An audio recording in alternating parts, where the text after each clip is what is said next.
Y vamos a pasar a la parte central del culto, a la exposición de la palabra, que hoy es a cargo de nuestro hermano Pablo Martínez, con el título Más allá de la felicidad, el mensaje de las bienaventuranzas. Y el texto que vamos a leer hoy es en Mateo 5, versículos 1 al 12. Es el discurso inaugural del ministerio del Señor Jesús. Mateo 5, versículos 1 al 12. Dice así: viendo la multitud, subió al monte y sentándose vinieron a él sus discípulos. Y abriendo su boca les enseñaba diciendo: bienaventurados los pobres en el espíritu, porque de ellos es el reino de los cielos. Bienaventurados los que lloran, porque ellos recibirán consolación. Bienaventurados los mansos, porque ellos recibirán la tierra por heredad. Bienaventurados los que tienen hambre y sed de justicia, porque ellos serán saciados. Bienaventurados los misericordiosos, porque ellos alcanzarán misericordia. Bienaventurados los de limpio corazón, porque ellos verán a Dios. Bienaventurados los pacificadores, porque ellos serán llamados hijos de Dios. Bienaventurados los que padecen persecución por causa de la justicia, porque de ellos es el reino de los cielos. Bienaventurados sois cuando por mi causa os vituperen y os persigan, y digan toda clase de mal contra vosotros mintiendo. Gozaos y alegraos, porque vuestro galardón es grande en los cielos, porque así persiguieron a los profetas que fueron antes de vosotros. Pues vamos a dar lugar a nuestro hermano Pablo para que nos dé la exposición de la palabra.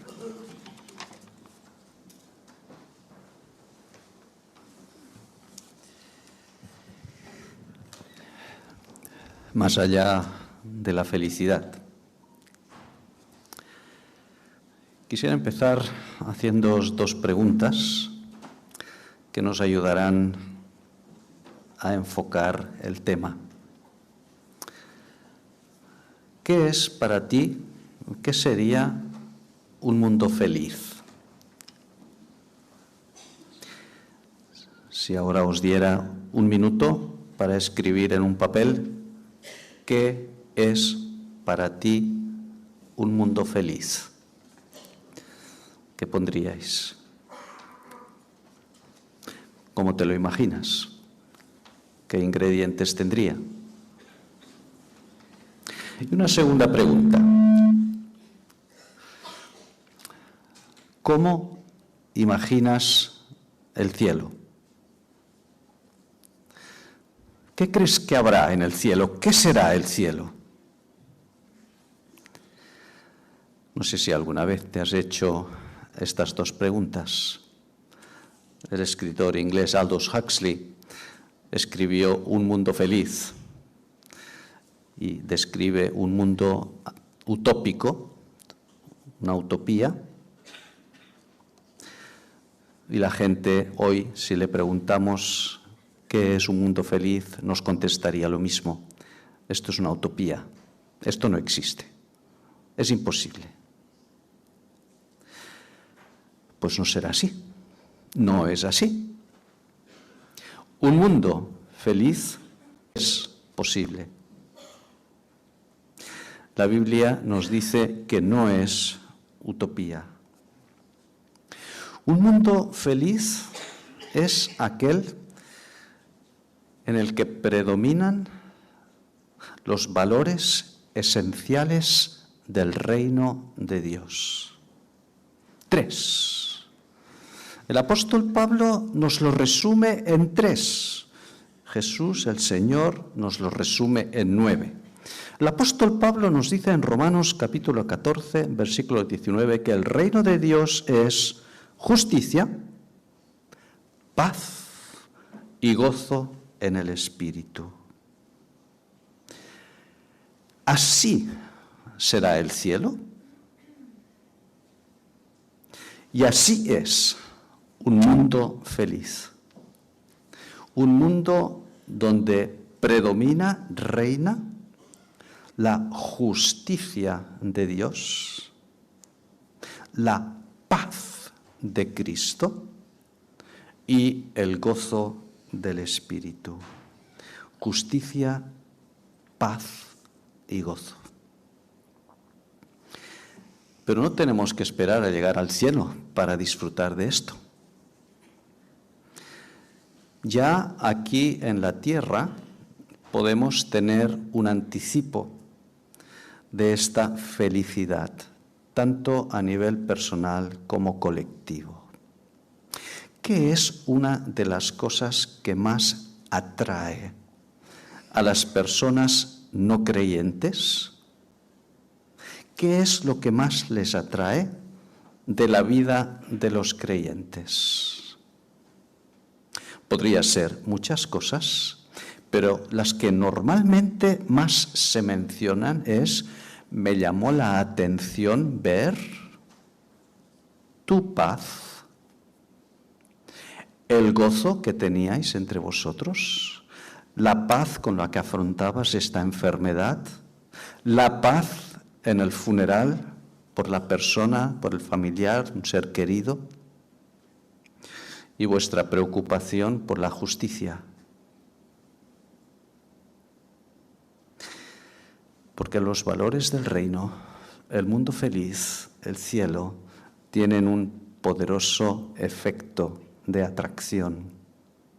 Y no es casualidad que el Señor Jesús empiece su enseñanza pública con esta declaración. En las bienaventuranzas, Jesús nos presenta 9 rasgos de la felicidad y de lo que será el reino de los cielos. Es decir, multiplica por 3 la trilogía del apóstol Pablo. Estas 9 bienaventuranzas son una ampliación de la justicia, de la paz y del gozo. En las bienaventuranzas, Jesús nos presenta algo así como la carta magna del cristiano y la esencia del cristianismo. La carta magna del cristiano y la esencia del cristianismo. Si alguien os pregunta ¿qué es un cristiano?, dadle las bienaventuranzas. Así es un cristiano. Así fue Jesús y así vivió Jesús. A la altura de estas 9 afirmaciones que vamos a considerar en un momento. Las bienaventuranzas son nuestro modelo y nuestra meta. Si lográramos irradiar el espíritu de las bienaventuranzas a nuestro alrededor, estaríamos creando microclimas de cielo. Microclimas de cielo a nuestro alrededor. Vamos a entrar entonces de lleno. Todavía 2 consideraciones introductorias son importantes en cuanto a las bienaventuranzas. No son un puñado, un conjunto de frases aisladas, sueltas, sino que es un todo armónico. Son algo así como los peldaños de una escalera. La una lleva a la otra, de manera que hay un desarrollo progresivo. Son complementarias. Es decir, el orden en el que aparecen es muy importante. No aparecen por azar. Así, observaremos que las 4 primeras bienaventuranzas tienen que ver sobre todo con Dios y con nuestra forma de ser, nuestra identidad. Relacionadas con Dios y con nuestra identidad, las otras 5 tienen que ver con nuestra relación con el prójimo, es decir, con nuestra ética. Las primeras 4 con la identidad, las otras 5 con la ética. ¿Os suena esto? ¿Os suena de algo? Los 10 mandamientos. Exactamente. Siguen exactamente la misma estructura. Los 4 primeros mandamientos tienen que ver con Dios. A partir del 5º tienen que ver con la ética. Y es que la vida cristiana no es solamente algo a creer. Tiene doctrina, tiene dogma. La vida cristiana es también algo a vivir. No es solamente una creencia, sino una vivencia. No es algo para mí solito, para mi tiempo devocional, para mi recogimiento, para mi espiritualidad interior, sino que es algo que se proyecta hacia afuera, como decíamos, en estos microclimas de cielo o de infierno que podemos ir irradiando. Porque todos estamos en esta vida constantemente contagiando, transmitiendo, o como decíamos hace unos meses, somos cartas de Cristo en las cuales los demás están leyendo. La última consideración introductoria. Necesitamos entender bien el significado de la palabra bienaventuranza, los bienaventurados. Va más allá de ahí el título del mensaje de esta mañana, va más allá de nuestra idea de felicidad. Nuestra idea de felicidad es sobre todo un estado subjetivo, la manera como yo me siento. La felicidad es algo personal, según los estándares del mundo, un sentimiento. Sin embargo, Jesús está haciendo un juicio objetivo. Las bienaventuranzas son rasgos de carácter, actitudes y conductas objetivas, visibles, hasta tal punto que al final del texto dice así: alumbre vuestra luz delante de los hombres, lo que decíamos de irradiar pedazos de cielo. Alumbre vuestra luz delante de los hombres. ¿Qué es la felicidad? La felicidad no es ante todo un criterio subjetivo, la felicidad cristiana. La felicidad cristiana es este estado, esta forma de ser, estas actitudes, estas conductas que iremos desglosando. Ser bienaventurado no es un sentimiento, es una realidad. No es algo subjetivo, es algo objetivo. ¿Por qué es importante lo que estamos diciendo? La meta de la vida cristiana no es sentirse mejor.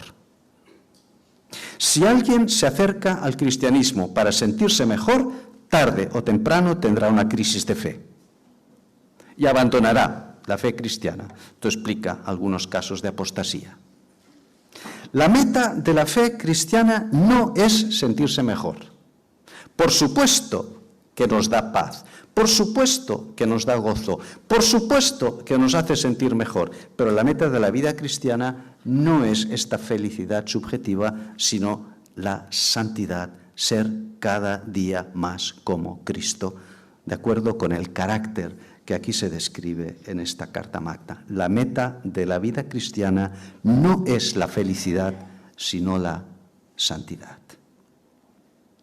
Muy importante. Este punto sería otro tema, pero hemos de tenerlo en cuenta en una época en la que hay una espiritualidad un tanto mágica, un retorno a la espiritualidad que se llama votiva. Yo regateo con Dios y le digo: Señor, si tú me das, yo te doy. El concepto del Jacob primitivo, el Jacob de Betel, el Jacob inmaduro. Esto no es la espiritualidad cristiana. La espiritualidad cristiana no es: Señor, si tú me das, yo te doy. Menciono esto porque se está introduciendo de alguna manera este concepto egoísta de lo que es ser cristiano. Por ello es importante recordar que la meta de la fe no es la felicidad, sino la santidad. Bien, vamos a entrar de lleno en las bienaventuranzas. Son 9, pero creo que vamos a tener tiempo suficiente para tratarlas. En primer lugar, los pobres en espíritu. Vamos a poner a cada una de ellas un subtítulo, que es el rasgo del discípulo. En primer lugar, la humildad del discípulo. Bienaventurados los pobres en espíritu, la humildad. Es necesario empezar con el carnet de identidad. ¿Quién soy? ¿Por qué viene esta bienaventuranza en primer lugar? Recordad que el orden no es por azar, hay un motivo. El concepto que yo tengo de mí mismo, cómo me veo a mí mismo, va a determinar, va a ser la pauta que determine todo mi comportamiento y mi relación con los demás. Como me veo, así actúo. ¿Un ejemplo? Los fariseos. ¿Qué concepto tenían los fariseos de sí mismos? El non plus ultra de la ortodoxia, el non plus ultra de la santidad. Consecuencia, si yo soy tan bueno, no hay nadie que esté a mi altura, tratar a los demás como pobrecitos que necesitan pues, de la compasión, etc. Una actitud de orgullo, de autosuficiencia espiritual. ¿Qué significa ser pobre en espíritu?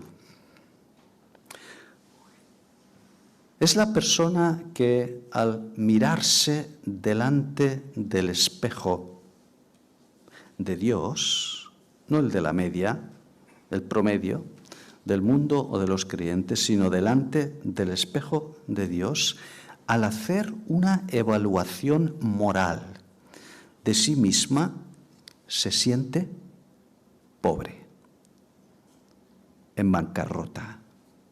Hay un texto en el Salmo 34 que lo define perfectamente. Salmo 34, 6. Este pobre, he oído a alguien que ya lo susurra de memoria, me alegro mucho. Este pobre clamó y le oyó Jehová. La pobreza de espíritu es reconocer nuestro estado de pecado y nuestra necesidad espiritual, la necesidad de Dios. Nace de la humildad. La humildad es el requisito imprescindible para llegar a ser cristiano. Y su primera evidencia, repito, la humildad es el requisito indispensable para llegar a ser cristiano y su primera evidencia. Su contrario, su opuesto, la arrogancia, la autosuficiencia, soy rico, ¿para qué necesito a Dios? Es el germen principal del ateísmo. Es muy práctica la clasificación que se hace de las personas en cuanto a su definición espiritual. Clásicamente se dividen creyentes, agnósticos y ateos.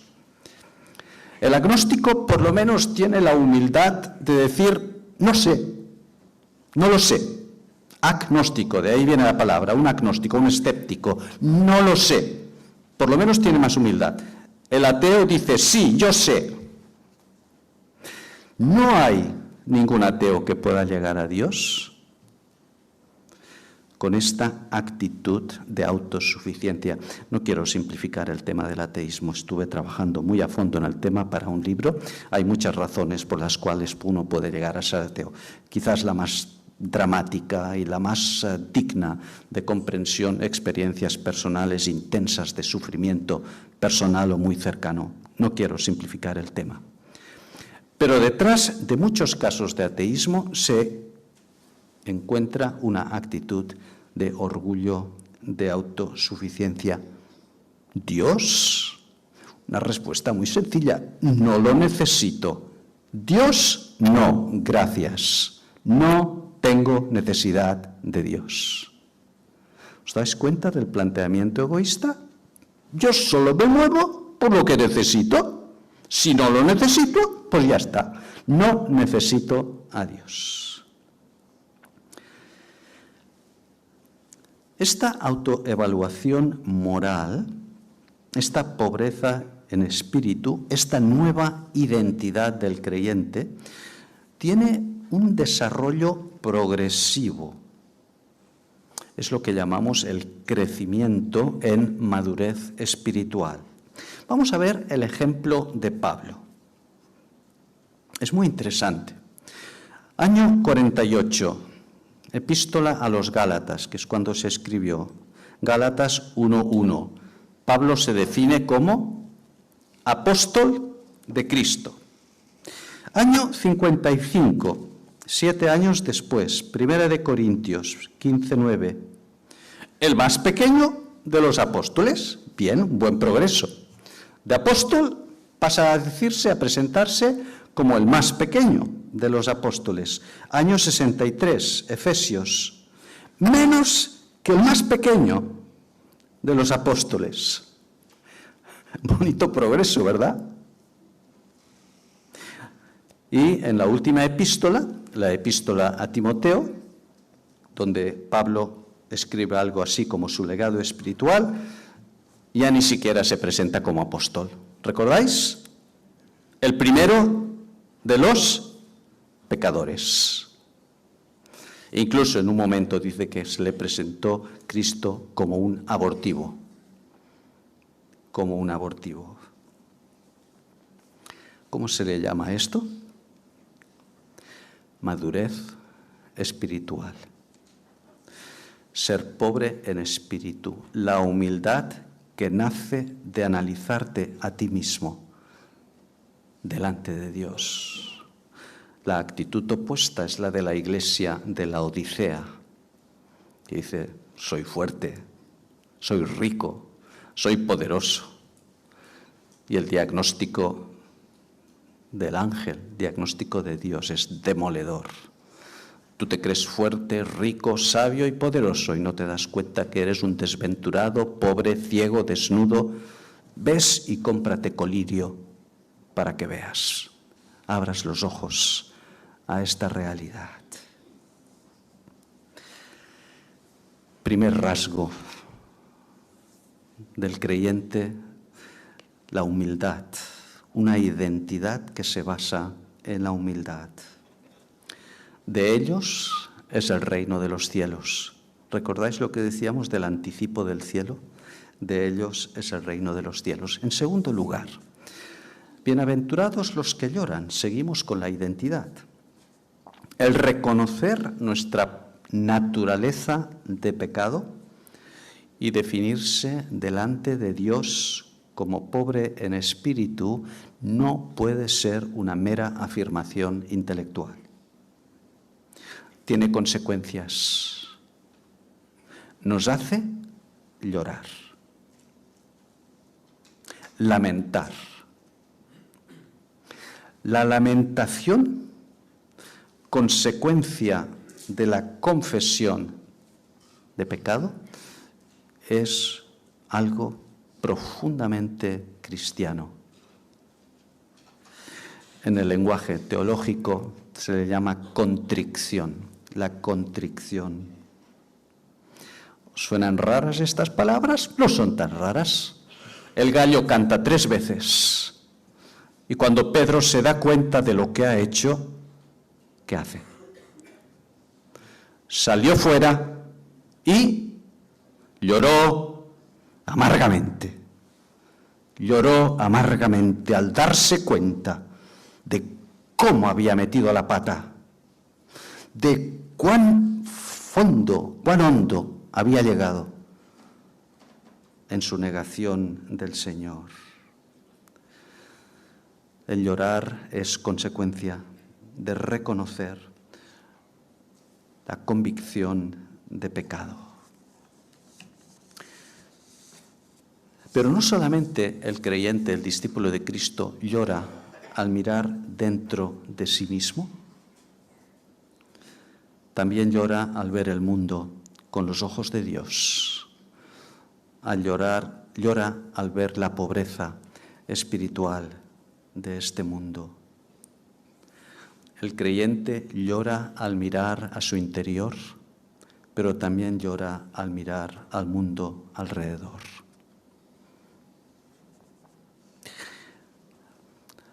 Nos ocurre a nosotros, ¿verdad? ¿Qué sensación tienes después de ver el telediario, las noticias? ¿Qué sensación tienes después de leer el periódico? ¿Qué pozo te deja? ¿Qué regusto? Tristeza. ¡Qué tristeza! ¡Qué dolor! ¿Cuánto sufrimiento? ¿Cuánta maldad? ¿Cuánto pecado? Y Jesús, al entrar en Jerusalén y al ver la ciudad con todo su endurecimiento, lloró sobre ella. Bienaventurados los que lloran al ver su naturaleza caída, su pecado, y al ver el mundo roto, herido, sangrante, con los ojos de Dios. Esta bienaventuranza no se aplica, por lo menos primariamente, a los que lloran por alguna pérdida. Por supuesto que los incluye. Todos los que lloran la pérdida de un ser querido reciben la consolación de la esperanza de Cristo, pero en el contexto de la bienaventuranza se aplica precisamente a la consecuencia natural de mirarte delante del espejo de Dios o de mirar el mundo con los ojos de Dios y sentirte roto. La promesa: recibirán consolación. ¿Qué promesa más sencilla? Recibirán consolación. Últimamente hemos tenido ocasión de asistir a diferentes actos de entierro, la despedida de personas muy queridas de esta iglesia. ¿Qué diferencia tan enorme hay entre un entierro, una despedida de una persona con fe y esperanza, que la de una persona que no tiene esperanza? La diferencia es enorme. El último entierro al que tuve ocasión de asistir, el de la querida hermana Nati, a mí me pareció más un culto de alabanza que otra cosa. ¿Por qué? Porque allí había mucha consolación. Y lloramos, pero lloramos como los que tienen esperanza. En tercer lugar, bienaventurados los mansos. Seguimos con la identidad del discípulo. El discípulo ha de ser humilde, es el punto de partida. Nadie se puede acercar a Dios si no es con la humildad. Ha de poder emocionarse y llorar al ver su pecado y el pecado del mundo, la sensibilidad espiritual. En tercer lugar, bienaventurados los mansos, el carácter apacible del discípulo. Hay una estrecha relación entre la primera y la tercera bienaventuranza. Vamos a verla. Alguna vez lo he explicado en algún otro pasaje. La humildad es una actitud interior. La mansedumbre es la expresión exterior, visible, de la humildad, de esta actitud. Su aplicación práctica. La mansedumbre es la aplicación práctica, la visibilización de la humildad. Es lo que decíamos antes. Si yo tengo un concepto de mí mismo grande como un melón, Si mi corazón es grande como un melón, voy a tratar a los demás a patadas. Es lo que hacen, o lo que hacían, ahora ya no está tan de moda, algunos directivos de empresa. O los que se sienten poderosos. Tratar a los demás como esclavos. Es consecuencia de su autoconcepto. Les falta mansedumbre. Fijaos, por tanto, la secuencia lógica de las bienaventuranzas. Cuando uno aprende a verse a sí mismo de forma correcta, entonces es capaz de tratar a los demás de forma correcta. ¿Qué significa ser manso? Una palabra que si la utilizamos en el lenguaje de nuestra sociedad dirán, tú estás chalado. Tú estás chalado. ¿Qué significa ser manso?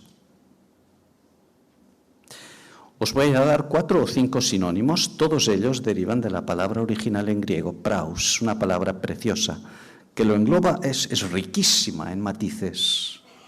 Amable, cordial, bondadoso, considerado, cortés, gentil. Os he dado 6.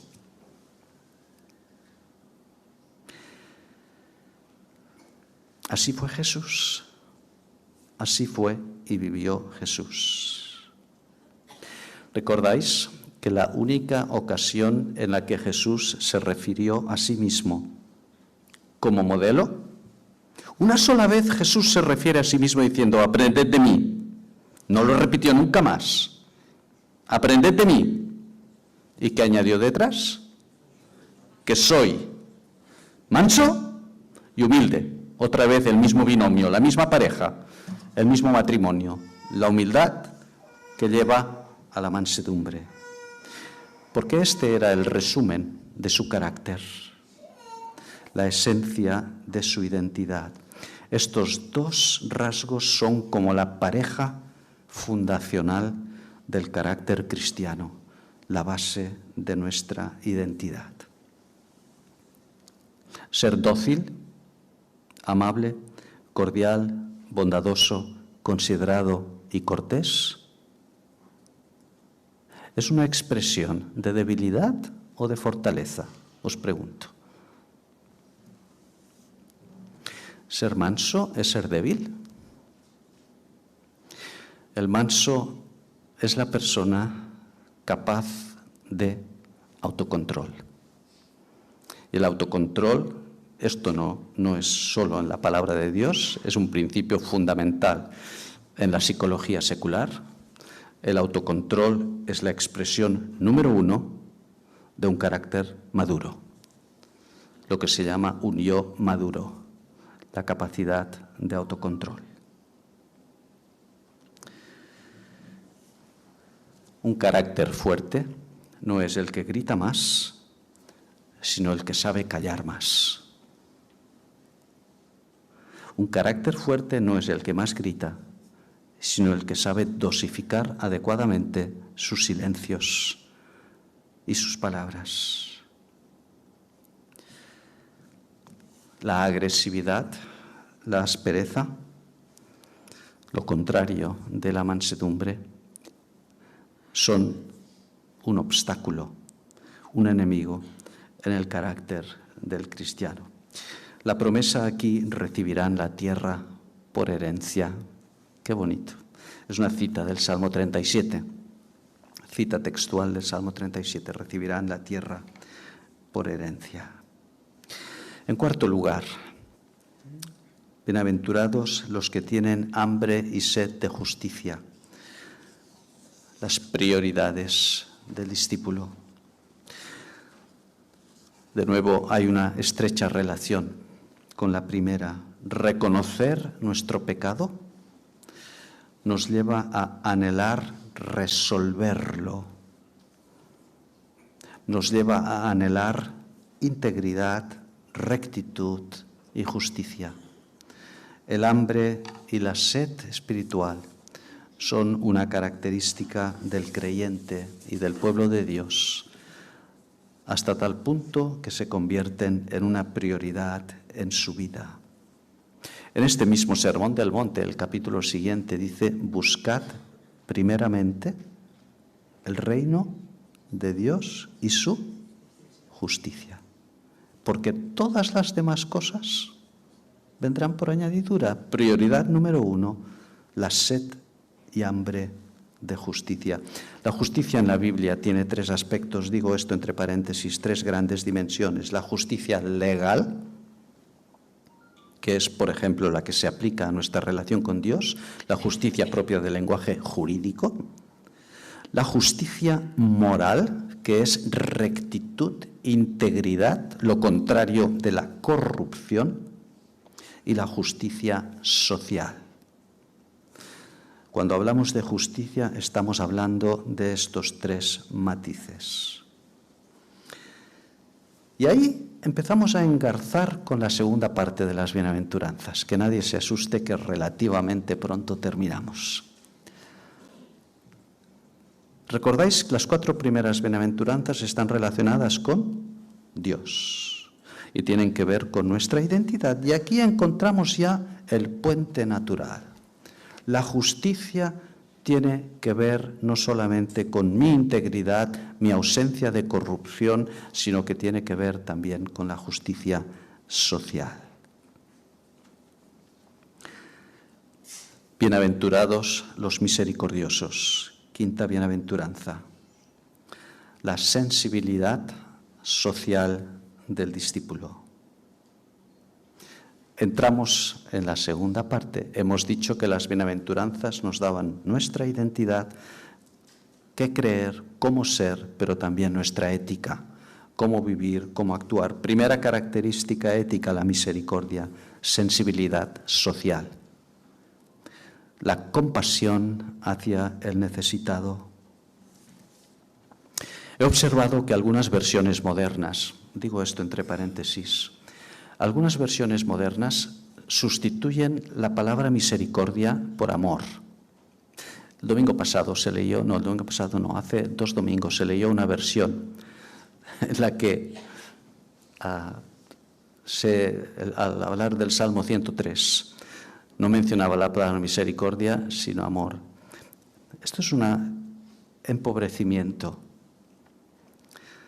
Por supuesto que la misericordia es una expresión de amor, pero es que la palabra misericordia es extraordinariamente específica. Es una diana muy concreta. Misere cordis, corazón hacia el pobre. Esto es la misericordia. La misericordia es el que tiene un corazón, de cor cordis, de ahí viene miocardio, corazón hacia el pobre, hacia el necesitado. Necesitado por cualquier razón. Dolor, miseria, enfermedad, sufrimiento. La misericordia alivia, consuela, cura. Gira alrededor del dolor y extiende ayuda. Es muy interesante la diferencia entre la misericordia y la gracia. No son lo mismo. La misericordia gira alrededor del dolor y extiende ayuda. La gracia gira alrededor de la culpa y extiende perdón. Por ello, la palabra de Dios está diferenciando constantemente entre misericordia y gracia. ¿Recordáis el ejemplo por excelencia de misericordia que menciona el Señor Jesús en el Evangelio? Lo recordáis, ¿verdad? La parábola del buen samaritano. La parábola del buen samaritano dice que fue movido a misericordia y usó de misericordia. Son fascinantes estas expresiones, me encantan. Fue movido a misericordia y usó de misericordia. Qué satisfacción, qué alegría me produce ver la obra social de la Iglesia. La obra social de la Iglesia es un brazo de misericordia. La preocupación por el dolor, por la miseria, por la enfermedad, el sufrimiento, primero de los de la familia de la fe y también luego de los de fuera. Gracias a Dios por los hermanos y hermanas que en esta iglesia están haciendo esta obra social, extienden ayuda, alivian. En sexto lugar, bienaventurados los de limpio corazón. La integridad del discípulo, lo contrario de la corrupción, la pureza interior, alude a la idea de integridad. La palabra integridad viene de entero. ¿Qué significa cuando se dice que esta persona es de una sola pieza?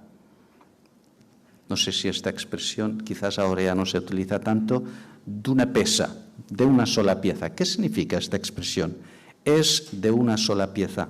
Quiere decir que es recta, intachable, íntegra, libre de falsedad.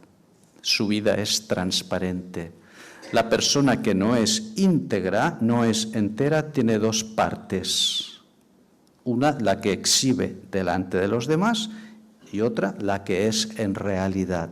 Esta dualidad, esta incoherencia, es exactamente lo que la Biblia denuncia como hipocresía, la falta de integridad. Bienaventurados los de limpio corazón, porque ellos verán a Dios.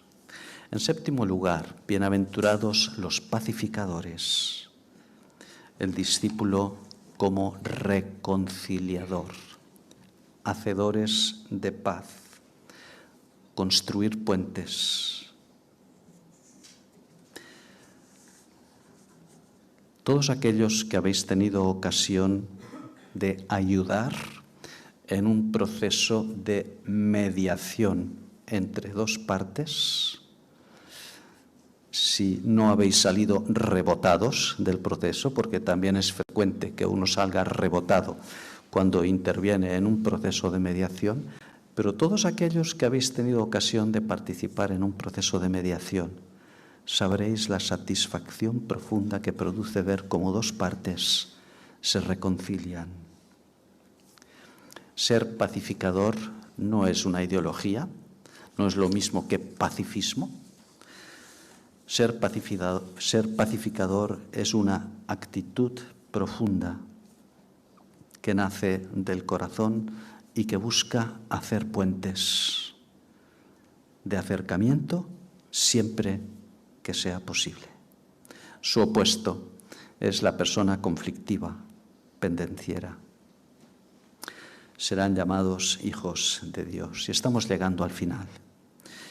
Bienaventurados los que padecen persecución,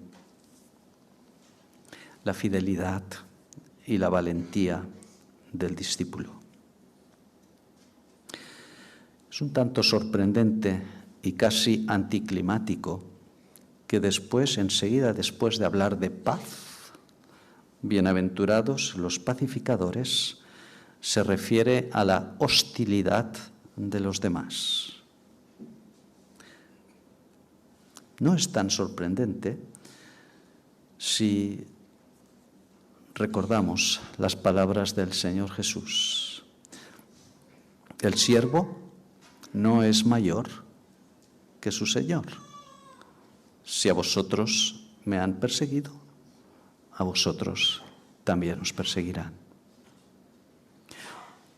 Como dice el apóstol Pablo, todo aquel que quiera vivir piadosamente sufrirá persecución. Y de ahí la gran importancia de ser fiel hasta la muerte. La mirada puesta, termina el texto, alegraos y gozaos, porque vuestro galardón es grande en los cielos. La mirada puesta en el galardón. ¿Quién vivió así? Moisés. Se sostuvo como viendo al invisible porque tenía la mirada puesta en el galardón. ¿Recordáis cómo empezamos? ¿Es posible un mundo feliz? ¿Es posible el cielo en la tierra? La respuesta es que sí, aunque sea de forma incompleta, y llegará el día en que lo viviremos en plenitud. Cuando estamos viviendo y siendo como Jesús, reflejando estas tres bienaventuranzas, estamos irradiando la verdadera felicidad y creando microcielos a nuestro alrededor. En un lenguaje más bíblico, estamos acercando el reino de Dios a la tierra. ¿Recordáis la segunda petición del Padre Nuestro? Venga tu reino. Cumplir, esforzarnos por cumplir las bienaventuranzas, es una forma de lograr que venga tu reino. Protestad por la última frase que acabo de decir, porque no es correcto, lo he dicho deliberadamente para provocar vuestra atención. No es un asunto de esfuerzo primariamente, porque Jesucristo, el gran intercesor, y el Espíritu Santo, el gran capacitador, el que nos permite el progreso en este proceso de ser, ver y vivir como Jesús. En la medida en que estemos viviendo las bienaventuranzas, estamos cumpliendo las tres primeras peticiones del Padre Nuestro. Santificamos el nombre de Dios, santificado sea tu nombre. Estamos acercando el reino de Dios y estamos cumpliendo su voluntad. Que Dios nos ayude a poder vivir de acuerdo con este ejemplo que nos marcó el Señor. Que así sea.